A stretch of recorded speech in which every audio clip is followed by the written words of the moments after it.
بسم اللہ الرحمن الرحیم۔ السلام علیکم ورحمۃ اللہ وبرکاتہ۔ ناظرین، الہاد سیریز میں ایک مرتبہ پھر ہم آپ کو خوش آمدید کہتے ہیں۔ جیسا کہ آپ کو معلوم ہے، ہم اپنی اس سیریز میں جو ملحدین ہیں ان کے اعتراضات کے جوابات شیخ صاحب سے لیتے ہیں اور شیخ صاحب ہماری رہنمائی کرتے ہیں۔ آج بھی ہم حسب روایت مشکور و ممنون ہیں کہ انہوں نے اپنا وقت دیا۔ شیخ فؤاد بھٹوی حافظہ اللہ تعالی، جو کہ فاضل مدینہ یونیورسٹی ہیں۔ شیخ، کیسے مزاج ہیں آپ کے؟ الحمدللہ، اللہ کا شکر ہے۔ آپ کیسے ہیں؟ الحمدللہ ٹھیک ہیں۔ ناظرین، آج ہم شیخ صاحب سے اس حوالے سے جاننے کی کوشش کریں گے کہ جو ملحدین ہیں ان کا جو اعتراض ہے یا مستشرقین کا جو اعتراض ہے کہ اسلام کے اندر جو سزائیں ہیں وہ ظالمانہ ہیں، تو آج کا جو ہمارا موضوع ہے وہ یہ ہے کہ کیا اسلام میں مرتد کی سزا ظالمانہ ہے؟ یہ ہم جاننے کی کوشش کریں گے۔ شیخ صاحب، سب سے پہلے تو آپ یہ بتا دیجئے کہ اسلام کے اندر جو مرتد ہے اس کی سزا ہے کیا؟ جی، شکریہ، بارک اللہ فیک۔ بسم اللہ والصلاة والسلام علی رسول اللہ وعلی آلہ وصحبہ ومن والا، اما بعد۔ دین اسلام میں داخل ہونے کے بعد جو اسلام کو چھوڑ دینے والا شخص ہے یا اسلام سے مرتد ہونے والا ہے، اس کی سزا قرآن کریم میں بھی بیان ہوئی ہے اور حدیث نبوی صلی اللہ علیہ وآلہ وسلم کے اندر بھی بیان ہوئی ہے۔ قرآن کریم میں مرتد کی جو سزا بیان ہوئی ہے وہ اللہ تعالیٰ کے اس فرمان میں، جو کہ سورہ مائدہ میں ہے، اللہ تعالیٰ فرماتا ہے انما جزاء الذین یحاربون اللہ ورسولہ ویسعون فی الارض فسادا ان یقتلوا او یصلبوا او تقطع ایدیہم وارجلہم من خلاف الآیہ۔ اللہ تعالیٰ فرماتا ہے کہ بے شک ان لوگوں کی جزا یا ان لوگوں کا بدلہ، الذین یحاربون اللہ ورسولہ، جو اللہ اس کے رسول سے جنگ کرتے ہیں، لڑائی کرتے ہیں، ویسعون فی الارض فسادا، اور زمین میں فساد برپا کرنے کی کوشش کرتے ہیں، ان کی سزا کیا ہے؟ ان یقتلوا، انہیں قتل کیا جائے، او یصلبوا، سولی پہ لٹکا دیا جائے، او تقطع ایدیہم وارجلہم من خلاف، یا ان کے ہاتھ پاؤں مخالف سمت سے کاٹ دیے جائیں۔ آگے او ینفوا من الارض، یا ان کو زمین سے جلا وطن کر دیا جائے، یعنی اس علاقے سے۔ تو یہ انتہائی سخت سزا ہے، اور یہ آیت جو ہے یہ اس وقت نازل ہوئی کہ جب ارینا قبیلے کے جو بنو ارینا جو ہیں، وہ ارینیین، وہ مدینہ میں آئے اور انہوں نے نبی کریم علیہ السلام کے سامنے اپنے پیٹ خراب ہونے کا شکوہ کیا کہ مدینہ کی آب و ہوا ہمیں موافق نہیں رہی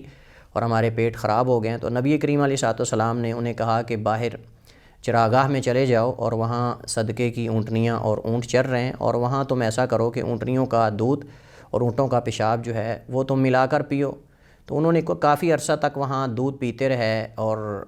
اسی طرح اونٹوں کا پیشاب انہوں نے جیسے نبی کریم علیہ السلام نے تجویز کیا تھا تو وہ پیتے رہے، اور یہ حدیث جو ہے وہ صحیح بخاری مسلم کے اندر صحیح حدیث ہے۔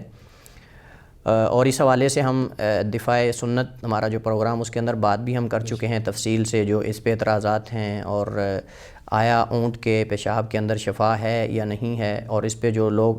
مذاق بناتے ہیں اس پہ بھی ہم نے بات کی تھی۔ یعنی بطور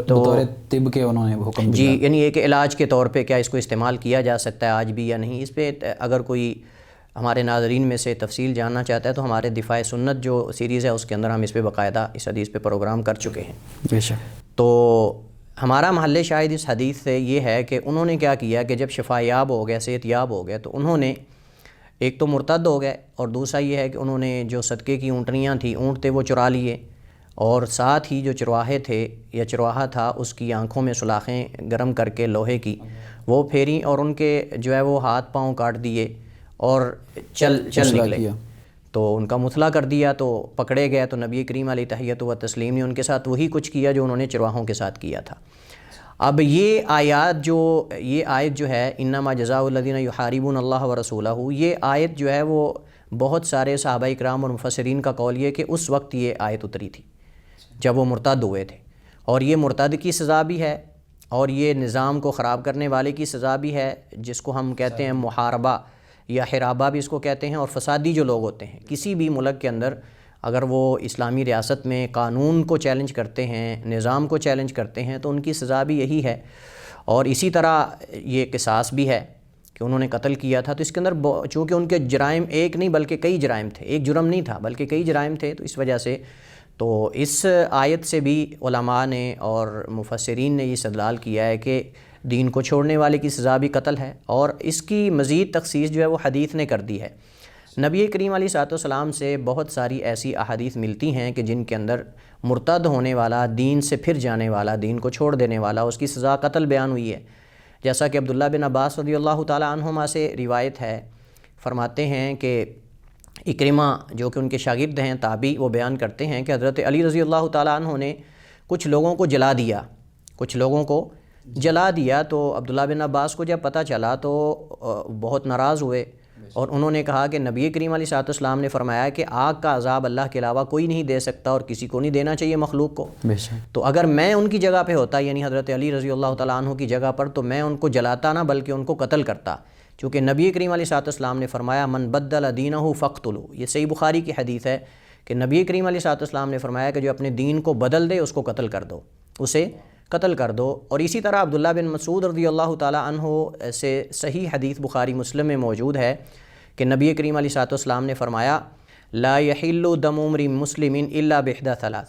کہ کسی مسلمان شخص کا خون بہانا جائز نہیں ہے مگر 3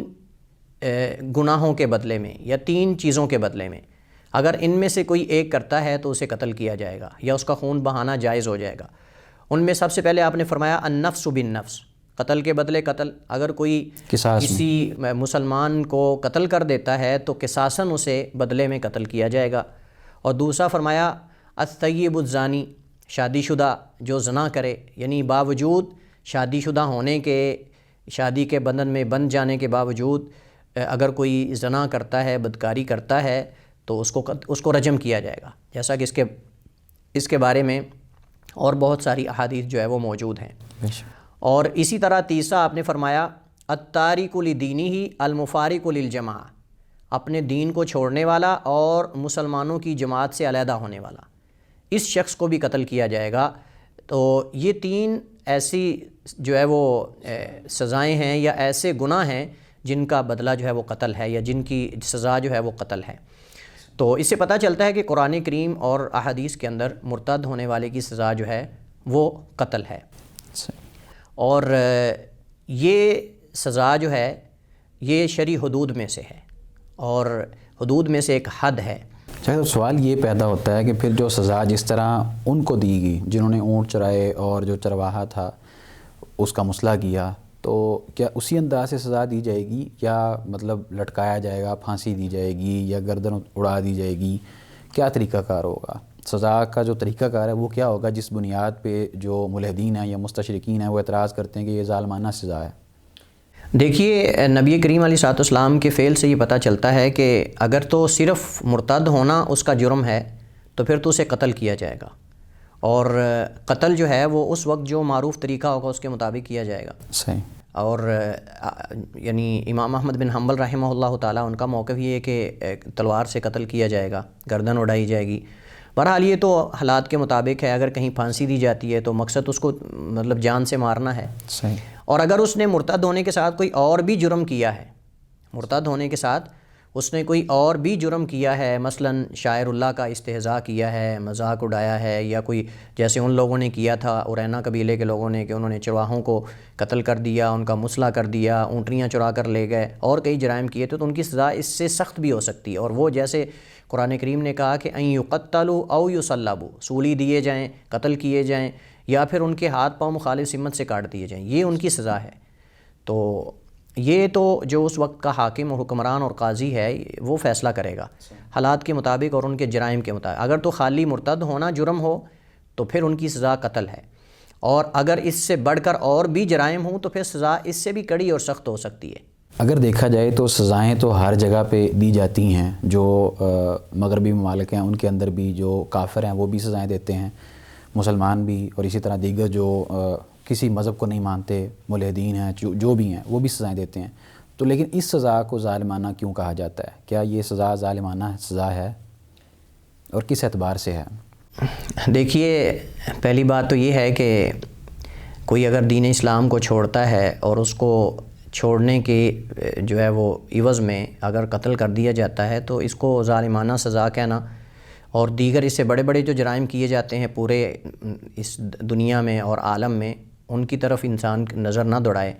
اور صرف اسلام نے جو سزائیں اور حدود رکھی ہیں ان کو ظالمانہ کہہ دیا جائے، تو یہ میرے خیال میں عدل نہیں ہے،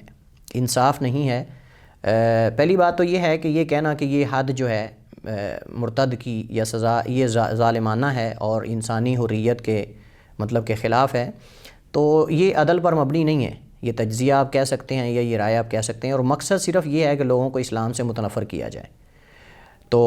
ہم کہتے ہیں کہ آپ کے اس اشکال اور اس اعتراض کے کئی ایک جوابات ہیں۔ پہلی بات تو یہ ہے کہ آپ جانتے ہیں کہ جتنے بھی معاشرے ہیں، ہر معاشرے کے اندر ان کے کچھ مقدسات ہوتے ہیں، ان کے کچھ شاعر ہوتے ہیں، ان کے کچھ اعتقادات ہوتے ہیں، ان کی کچھ ایسی چیزیں ہوتی ہیں جو مقدس ہوتی ہیں، تمام معاشروں کے اندر ہے، تمام ادیان کے اندر ہے، اور کوئی بھی معاشرے کے لوگ یہ برداشت نہیں کرتے، یہ پسند نہیں کرتے کہ ان کی کسی مقدس جگہ کو، ان کی کسی مقدس چیز کی بے حرمتی کی جائے، اس کو پامال کیا جائے یا جو ہے وہ اس کی توہین کی جائے، کوئی برداشت نہیں کرتا۔ یہ بات کنفرم ہے کہ جتنے بھی معاشرے ان کے اندر کچھ مقدسات ہوتی ہیں، ان کی ایسے مقدس چیزیں ہوتی ہیں، مقدس مقامات ہوتے ہیں اور مقدس جو ہے وہ کتابیں ہوتی ہیں،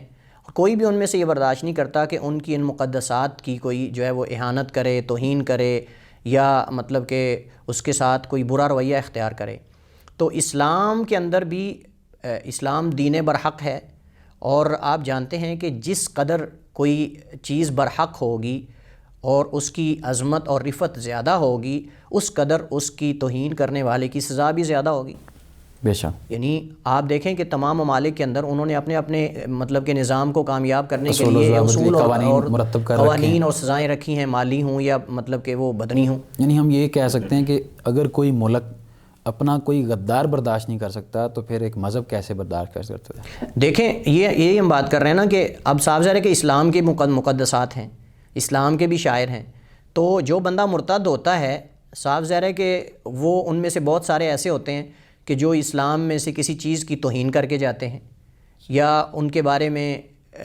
جو ہے وہ غلیظ قسم کی گھٹیا قسم کی زبان استعمال کرتے ہیں اور پھر اسلام سے نکل جاتے ہیں۔ نکلنے کا اصل ان کا انداز یہی ہوتا ہے۔ دیکھیے اب کوئی تعریف کر کے تو تھوڑا اسلام سے نکلے گا کہ جی اسلام سب سے بہترین دین ہے، اچھا دین ہے، کامل ہے، شامل ہے اور ایک ضابطۂ حیات ہے، یہ الفاظ کہہ کر کوئی دین سے مرتد ہوگا۔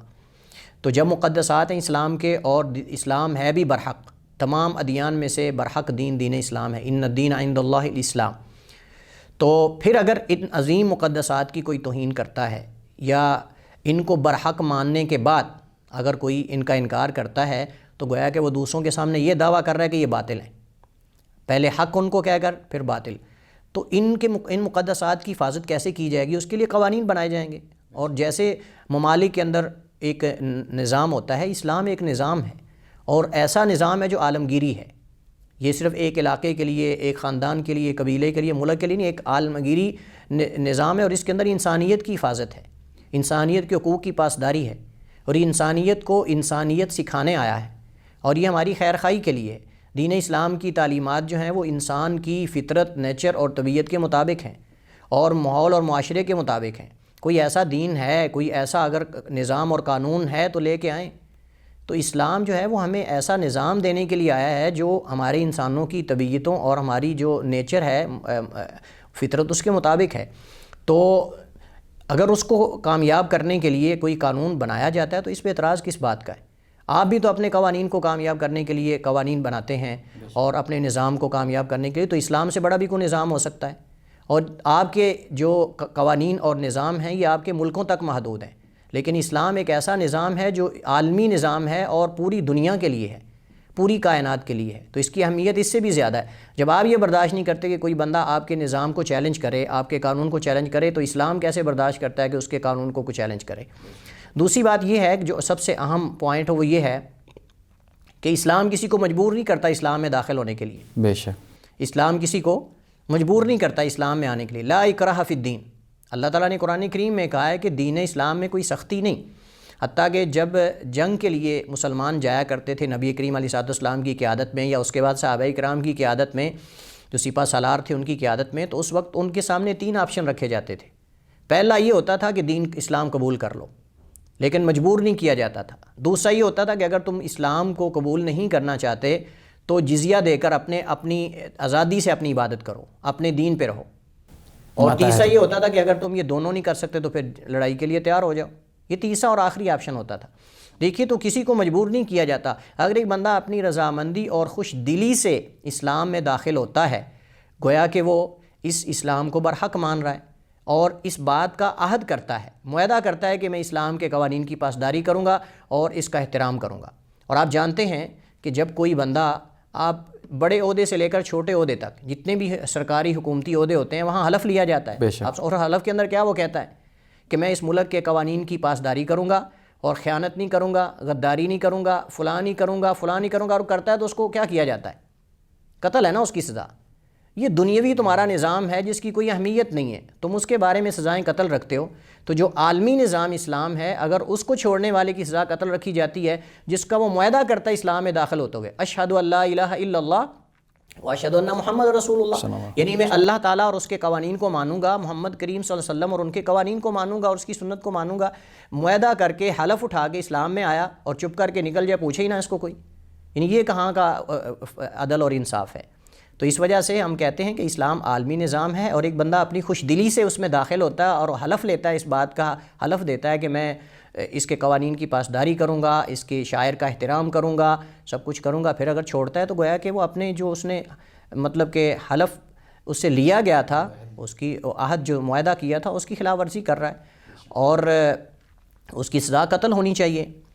اسی طرح بہت سارے لوگ ایسے ہیں جو اسلام میں داخل ہوتے ہیں اسلام میں فساد برپا کرنے کے لیے، یعنی دشمن کی یہ چال ہے، اور یہ مطلب کہ بہت سارے ادیان کے اندر ایسا ہوتا ہے، جاسوس بن کے آتے ہیں، اور یہ عالمی نظام ہے، ایک دوسرے کے مطلب لوگوں کے ملکوں کے اندر، معاشروں کے اندر لوگ دوسرے معاشرے کے لوگ اپنے جاسوس بھیجتے ہیں۔ تو اب کیسے پتہ چلے گا کہ کون جو ہے وہ اسلام کی پاسداری کرنا چاہتا ہے، کون نہیں؟ تو جب اس کو پتہ ہوگا کہ اگر میں چھوڑوں گا، مرتد ہوں گا تو سزا قتل ہے، تو پھر وہ اس ارادے سے کم لوگ اسلام میں داخل ہوں گے، مطلب اسلام میں فساد برپا کرنے کے لیے۔ تو گویا کہ یہ جو مفسدین ہیں، اہل فتنہ، اہل فساد، اہل باطل، اور جن کے دل کے اندر جو ہے وہ کجروی اور ٹیڑھا پن ہے اور جو فساد کو چاہتے ہیں، ان لوگوں کے لیے راستہ بند کیا گیا ہے۔ یہ مرتد کی سزا مقرر کر کے یہ ان کے لیے راستہ بند کیا گیا ہے تاکہ ہر بندہ اسلام میں داخل ہو کے اسلام کو نہ بگاڑے۔ یعنی معاشرے میں فساد جو ہے وہ باقاعدہ جب پیدا کیا جاتا ہے تو اس کے پیچھے وجوہات یہی ہوتی ہیں کہ ان کے دل کے اندر کچھ اور ہوتا ہے، اوپر باہر سے لوگ آتے ہیں جو ان کے بن کر مطلب کہ اس کے اندر فساد برپا کرتے ہیں۔ تو اسلام نے باقاعدہ پہلے سے ہی حکم دے دیا کہ اگر تم چھوڑو گے، یعنی اگر تم چھوڑو گے، پہلے سوچ لو، یعنی اگر تم جبر نہیں ہے آپ کے اوپر، جبر نہیں، اگر تم آ رہے ہو تو اگر تم اس وجہ سے آ رہے ہو کہ تم فساد برپا کر کے نکل جاؤ گے تو یہ بھی سوچ لو کہ تمہاری سزا قتل ہے۔ بے شک۔ تو پھر سوچ سمجھ کر آئیں گے نا، سوچ سمجھ کر آئیں گے۔ اور یہ ایسا ہی ہوتا تھا جب سزائیں لاگو ہوتی تھیں تو اس وقت لوگ اس غرض سے بہت کم آتے تھے۔ اب آغاز اسلام میں دیکھ لیں، جب حدود کا نفاذ ہوتا تھا تو اس وقت کتنے لوگ ہیں، آپ مثالیں کوئی آپ نہیں دے سکتے مثالیں کہ کوئی ایسا اس وجہ سے آیا ہو کہ اسلام میں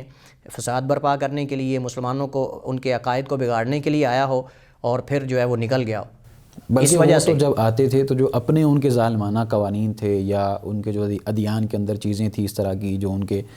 ہم نے اپنے سابقہ پروگرام کے اندر یہ بات کی تھی کہ جو ان کے پاسٹر ہوتے ہیں یا جو کلیسا تھے وہ باقاعدہ کس طرح کا جبر کیا کرتے تھے، تو پھر وہ چاہتے تھے کہ ہمارے پاس کوئی ایسا نظام ہو،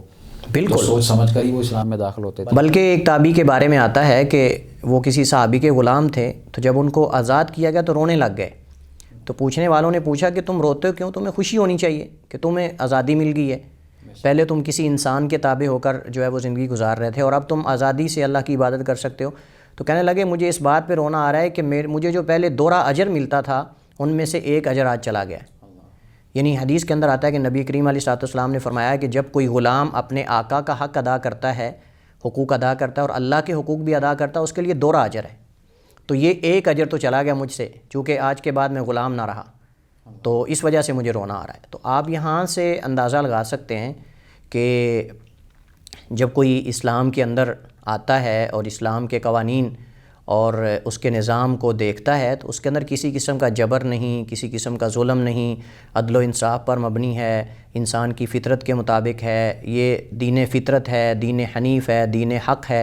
اور کوئی عذر نہیں اس کے پاس دین کو چھوڑنے کا۔ اصل یہ وجہ ہے، نہیں اس کے پاس کوئی عذر نہیں، کوئی وجہ نہیں، کوئی سبب نہیں، کوئی ریزن نہیں کہ وہ دین کو چھوڑے۔ دیکھیں نا، کوئی دین تو تب چھوڑتا ہے نا کہ جب اس کے قوانین جو ہیں اس کو پسند نہ ہوں، یا اس کے قوانین اس کی فلاح اور بہبود کے لیے نہ ہوں، اس کی کامیابی کے لیے نہ ہوں، یا ظلم و زیادتی اس کے اندر ہو، یا اس کو کسی نے مجبور کیا ہو اور بعد میں اس کو پریشانی ہوئی ہو یا ندامت ہوئی ہو کہ مجھے تو مجبور کیا گیا تھا، یا اس کو آتے ہوئے کسی نے لالچ دیا ہو، تو یہ بھی بات نہیں ہے۔ تو اس کے باوجود بھی اگر وہ دین اسلام کو چھوڑتا ہے، اس عالمی نظام سے اعراض کرتا ہے، تو صاحب ذرا اس کی سزا ہونی چاہیے۔ اسی طرح جب وہ مرتد ہوتا ہے، دائرہ اسلام سے نکلتا ہے، تو وہ دیگر مسلمانوں کے دل توڑتا ہے، بے شک اس سے دیگر مسلمانوں کے دل ٹوٹتے ہیں اور نظام کے اندر بگاڑ پیدا ہوتا ہے۔ وہ اس طرح کہ جب وہ دین اسلام کو چھوڑ کر جاتا ہے، جبکہ اس نے پہلے اس کو دین برحق مانا تھا، تو مسلمانوں کے اوپر اس کا کیا اثر پڑتا ہے کہ گویا کہ وہ یہ دعویٰ کر رہا ہے کہ تمہارا دین باطل ہے،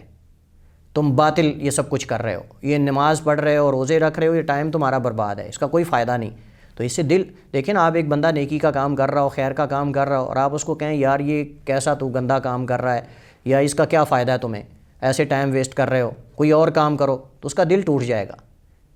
ہمت بڑھانی چاہیے نا، بجائے اس کے کہ آپ حوصلہ شکنی کریں، حوصلہ افزائی کرنی چاہیے۔ تو اس میں مسلمانوں کی حوصلہ شکنی ہے، ان کی جو مطلب کہ خیر کے کام ہیں اور جو عبادات ہیں جو اصل دنیا میں آنے کا مقصد ہے اس کو ادا کر رہے ہیں۔ تو یہ گویا کہ یہ دعویٰ کر رہا ہے کہ یہ تمہارا دین اور یہ سب کچھ باطل ہے جس کو میں چھوڑ کے جا رہا ہوں، لہٰذا تم بھی آ جاؤ میرے پیچھے۔ ایک سوال ایک پیدا ہوتا ہے یہاں پہ، وہ یہ کہ ان سزاؤں کا جو عمل درآمد ہے وہ کون کروائے گا؟ کیونکہ بعض تنظیمیں ایسی ہیں جو کہ جنم لیتی ہیں مختلف انداز سے، مختلف ناموں سے، اور وہ اٹھتی ہیں اور وہ باقاعدہ سب کی تکفیر شروع کر دیتی ہے اور سزائیں دینے لگ پڑتی ہے، یہ بھی مرتد ہے، یہ بھی مرتد ہے۔ تو اصل میں یہ سزا کون دے گا اور تعین کون کرے گا، کب بندہ مرتد ہوتا ہے؟ اس بارے میں بھی تھوڑی سی رہنمائی کر دیں، کیونکہ بعض جو ملحدین ہیں وہ ان رویوں سے بھی ملحد بنتے ہیں کہ وہ کہتے ہیں کہ جی اتنا شدت پسند دین ہے، مذہب ہے۔ دیکھیے، پہلی بات تو یہ ہے کہ اسلام کے اندر جو حدود کا نفاذ ہے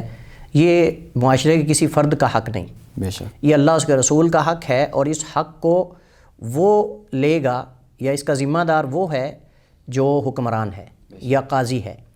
اور اس کے لیے فیصلہ کیا وہ اس سزا کا مستحق ہے یا نہیں یہ ایک عالم کرے گا، یہ نہیں کہ ہر بندہ، ہاں قاضی اور عالم کرے گا نا صاحب، عالم فتویٰ دے گا اور قاضی اس کو اس کا فیصلہ سنائے گا اور حکمران اس کو لاگو کرے گا، بے شک اس سزا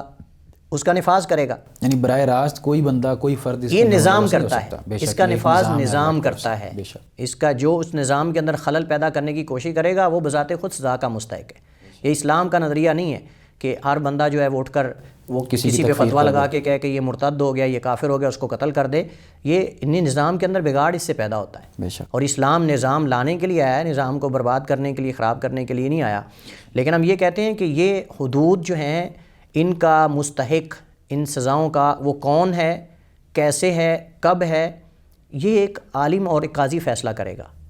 اس کے بعد حکمران جو ہے، جس کے پاس طاقت ہے، ریاست ہے، حکمران ہے، جو طاقت ہے اس ملک کی، وہ اس کا نفاذ کرے گی۔ ہاں اگر کسی ملک کے اندر حدود کا نفاذ نہیں کرتا حکمران تو مجرم وہ ہے، مجرم آپ نہیں۔ چونکہ بعض بندے کہتے ہیں جی دیکھیں اگر ہم اس کا مطلب خاموش رہیں، ہم جتنا کر سکتے ہیں اتنا تو کریں، مطلب کہ میں اپنے علاقے کا بڑا ہوں تو میں حدود لگانا شروع کر دوں، حدود کا نفاذ کرنا شروع کر دوں، چونکہ اس سے تو ملک تباہ ہو سکتا ہے۔ بھئی دیکھیے، حکمران اگر نہیں، جو اس کا واجب تھا، حق تھا، وہ ادا نہیں کر رہا تو مجرم وہ ہے، وہ مجرم ہے، یا جو اس کی خیر خواہی نہیں کرتے، اس کو نصیحت رہنمائی کرنی چاہیے، اس بات اس کی رہنمائی ہمیں کرنی چاہیے، اس کو نصیحت کرنی چاہیے۔ جیسے نبی علیہ السلام نے فرمایا الدین النصیحہ، کہ دین خیر خواہی کا نام ہے۔ قلنا لمن قال للہ ولرسولہ ولائمۃ المسلمین وعامتہم، اللہ تعالیٰ اس کے رسولوں کے لیے، اس کی کتابوں کے لیے، اور جو ہے وہ اماموں کے لیے، حکمرانوں کے لیے بھی نصیحت، خیر خواہی، مطلب یہ ان کی خیر خواہی یہی کہ آپ ان کو نصیحت کریں۔ شیخ صاحب، یہ سزا کافر کے لیے کیوں نہیں ہو سکتی؟ کافر کے لیے خصوصاً جب وہ جہاد مقابلے میں آئے گا یا کوئی فساد برپا کرے گا تو تب اس کے ساتھ جنگ کی جائے گی، جہاد کیا جائے گا۔ لیکن جو معاہدوں کے ساتھ یا جنگی نہیں ہیں یا مطلب کہ لڑائی نہیں کرتے ہم سے، وہ اپنی جان اور مال ان کے محفوظ ہیں. یہ مطلب کہ اسلام کا قاعدہ اور قانون ہے کہ اسلام ایسے ہی کسی کے خلاف نہیں لڑنا شروع کر دیتا. جو ہمارے مقابلے میں آئیں گے، مقابلے میں آئیں گے یا ان کو ہم دعوت دیں گے اور اس کے بعد ان کے سامنے 3 آپشن رکھیں گے، یہ ہے. لیکن ہم کسی کافر کو پکڑ کے قتل نہیں کریں گے. یہ سزا جو ہے یہ مرتد پر اس وجہ سے ہے، کافر پر اس وجہ سے نہیں، جو کہ کافر نے تو اقرار ہی نہیں کیا اسلام کی حقانیت کا، اور اس نے تو یہ معاہدہ کیا ہی نہیں ہم سے، اور دین کے برحق ہونے کو مان کر وہ آیا ہی نہیں اسلام کے اندر. تو اس وجہ سے یہ چونکہ دین کو حق مان کر، سچ مان کے آ کر پھر نکل گیا ہے، تو انہوں نے تو معاہدہ کیا ہی نہیں، انہوں نے تو یہ اس بات کا حلف دیا ہی نہیں. تو اس وجہ سے یہ سزا مرتد کی ہے، چونکہ یہ مرتد جو ہے وہ اسلامی نظام میں آ کر نکل رہا ہے اور اس کو توڑ رہا ہے. یعنی ملحدین کے لیے یہ بھی ایک سبق ہے کہ اسلام جو ہے وہ خواہ مخواہ کسی کے اوپر سزائیں مسلط نہیں کرتا. نہیں بالکل ایسے تو نہیں کہ کسی کو مسلمان ہیں اور مسلمانوں کا ایک نظام ہے، اس نظام کو کنٹرول کرنا اسلام کی ذمہ داری ہے، اور ریاست کی ذمہ داری جو ہوتی ہے وہ سارا کام اسلام نے اپنے ایک دائرہ رکھا ہوا ہے مخصوص، اس کے اندر رہتے ہوئے ہوگا سب کچھ. بالکل. اس کی کچھ شروط ہیں، اس کے کچھ قواعد و ضوابط ہیں، ایسے نہیں جیسے وہ سمجھتے ہیں. اصل میں ہم دعوت فکر دیتے ہیں ایسے لوگوں کو جن کے اندر اس طرح کے اشکالات اور شبہات ہیں، کم علمی ہے. مطلب کہ آپ لوگ اسلام کو پڑھیں، دوسروں سے نہ سنیں. مطلب آپ نے اسلام کو دوسروں سے سنا ہوا ہے جو اسلام کے دشمن ہیں. آپ کبھی ہم سے بھی اسلام کو سنیں نا، اور خود بھی تو اسلام کو پڑھیں تاکہ پتہ چلے کہ اسلام ایک عادلانہ نظام لے کر آیا ہے یا ظالمانہ نظام لے کر آیا ہے. یہ ہم نصیحت کرتے ہیں اپنے ان جو ہے وہ ملحدین بھائیوں لوگوں کو، جو کہ نہیں ملحدین بھائیوں کو نہیں، ہم نصیحت کرتے ہیں ان انسانوں کو یا ان لوگوں کو، کچھ مسلمان بھی ہیں جو اس طرح کے شبہات کا شکار ہیں، جا رہے ہیں اس طرف. مطلب کہ ہم ان اپنے مسلمان بھائیوں کو بھی مطلب یہ دعوت فکر دیتے ہیں کہ آپ غیروں سے اسلام کو سن کے، مسلمان ہو کر غیروں سے اسلام کو سنتے ہو اور پڑھتے ہو، آپ مسلمان ہو کر خود اسلام کو پڑھو تاکہ پتہ چلے کہ اسلام اس کے اندر ظالمانہ نظام نہیں ہے نا، اس کی حدود اور اس کی جو سزائیں ہیں وہ ظالمانہ ہیں. اصل میں نے بھائی اس لیے کہا کیونکہ وہ جا رہے ہوتے ہیں اس طرف، تو کیونکہ ان کی رہنمائی کی ضرورت ہے تو اس لیے کہہ دیا. باہر کیا بہت شکریہ شیخ، حیاک اللہ، خیر عطا فرمائے اور اللہ تعالیٰ آپ کے علم و عمل میں اللہم آمین. اللہم آمین. ناظرین، یہ تھا ہمارا آج کا پروگرام جس کے اندر شیخ صاحب نے بڑے عمدہ انداز سے جو ملحدین کے اعتراضات ہیں ان کے جوابات دیے. اگر آپ کے ذہن میں کوئی سوال ہو اس حوالے سے تو آپ پوچھ سکتے ہیں. تب تک کے لیے آپ ہمیں دیجیے اجازت. اللہ حافظ.